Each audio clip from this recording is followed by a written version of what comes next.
வைக்கணுங்கிற clarity கரெக்டாக தெரிஞ்சுக்கிட்டு ஃபுல்லாக ஒரு ஸ்டெயினோட ரொட்டேஷன்ஸு எஸ் கம்ப்ளீட்டாக ஹார்ன் அடிக்குதான்னு பார்த்துக்கிறாரு ஒரு வாட்டி. ஏன்னா இது ரொம்ப முக்கியம் உங்களுக்கு. கரெக்டாக இப்போ ரிவேர்ஸில் எடுக்கிறச்ச உங்களுக்கு right side left side mirror பார்க்கணும். எஸ் கட் பண்ணி அழகாக உள்ளே வராரு. எஸ் ஸோ ஆஃப் த பாடி வரைக்கும் உள்ளே கம்ப்ளீட்டாக கொண்டு வரணும். அவர் கம்ப்ளீட்டாக கொண்டு வந்தால் தான் ஈஸியாக வந்து உங்களுக்கு அதை கட் பண்ண முடியும். உங்களுக்கு ஆஃப் த பாடி உள்ளே வரும்போது தான் உங்களுக்கு பார்த்தீங்கன்னா அது உங்களுக்கு கரெக்டாக உங்களுக்கு கண்ட்ரோல் ஆகும். எஸ் இப்போ ஆஃப் த பாடி கொண்டு வந்துட்டார். ஸ்டேரிங்கை மாற்றி உல்ட்டாவாக திருப்புறாரு. திருப்பும் போது கரெக்டாக கட்டாயி உள்ளே வருது பாருங்கள். அதுதான் வந்து பார்த்தீங்கன்னா உங்களுக்கு இருக்கிறதுலே முக்கியம். ஸ்லோவாக போங்க சார். எஸ் போகலாம் போகலாம் போகலாம் இன்னும் போகலாம், இடம் இருக்குது. ஓல்டேன் அவ்வளோதான். ஃபுல்லாக மாற்றணும். மாற்றிட்டு 2 அடி முன்னாடி வந்து வீலை ஸ்ட்ரைட் பண்ணுறாரு. ஸோ அது ரொம்ப முக்கியம் உங்களுக்கு. 2 அடி முன்னாடி வந்து வீலை ஸ்ட்ரைட் பண்ணாருன்னா பேரல் பார்க்கிங் வந்து அவருக்கு கிளியராக வந்துடுது. அவ்வளோதான்.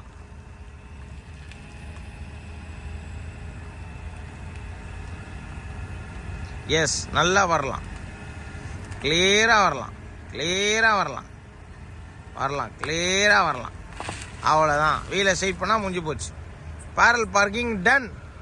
ஸோ இப்போ பார்த்தீங்கன்னா உங்களுக்கு தெரியும் எவ்வளோ கிளியராக பண்ணியிருக்காரு பாருங்கள். ரிவேர்ஸ் பார்க்கிங் பக்காவாக சொல்லி கொடுத்தேன். ஸோ அதுக்கப்புறம் பேரல் பார்க்கிங்கும் இப்போ அவர் கிளியராக பண்ண ஆரம்பிச்சிட்டாரு. எப்படி சார் பேரல் பார்க்கிங் இப்போ கரெக்டாக பண்ண ஆரம்பிச்சிட்டிங்க? எப்படி நம்ம இன்டர்நேஷ்னல் ட்ரைனிங் இன்ஸ்டியூட் எப்படி இருக்குது உங்களுக்கு? ஆனால் அது வண்டியோட கண்ட்ரோல் இப்போ நல்லா வந்துருக்கு சார். வண்டியோட கண்ட்ரோல் நல்லா வந்துருக்கு. Parallel parking, reverse parking, slope control super, எல்லாமே நல்லா வந்து. நாம் எப்படி உங்களுக்கு சொல்லிக் கொடுக்குறோம் சார்? இல்லை ஈஸி டெக்னிக்ஸ் எல்லாமே ஈஸி டு கண்ட்ரோல் வெஹிக்கல். அதுதான் main. Easy control, easy techniques தான் எல்லாமே. ஈஸியாக வண்டி ஓட்ட கற்றுக்கு. அதே மாதிரி வந்து பார்த்தீங்கன்னா நீ காலைல ஒரு 30 கிலோமீட்டர். ஆமாம், காலையில் நம்மளே தனியாக ஓட்டு வந்துச்சு 2வது நாள். எல்லாம் சார் கொடுத்த ட்ரைனிங் தான். பார்க்கிங்லேருந்து வெளியில் எடுக்கும்போது மேக்ஸிமம் பின்னாடி போயிட்டு பேரல் பார்க்கிங்லேருந்து வெளியில் எடுக்கிறாரு. அது ரொம்ப முக்கியம் உங்களுக்கு. ஏன்னா மேக்ஸிமம் பின்னாடி போனால் தான் ஃப்ரண்ட்டில் இருக்கிற அந்த ஜட்ஜ்மெண்ட்டோட ஸ்டிக்கு பார்க்கிங் ஏரியாவில் இடிக்காமல் அவர் வெளியில் போவார். எஸ் இப்போ எப்படி வெளியில் போகிறாரு அப்படிங்கிறத நம்ம பார்க்குறோம். ஏன்னா ரொம்ப முக்கியம் உங்களுக்கு. ஸோ அந்த மேக்ஸிமம் ரிவேர்ஸ் அப்படின்றது வந்து ரொம்ப தேவையான ஒரு விஷயம்.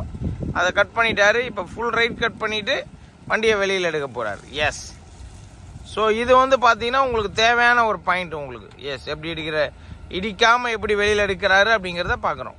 அது ரொம்ப தேவையான ஒரு பாயிண்ட் உங்களுக்கு.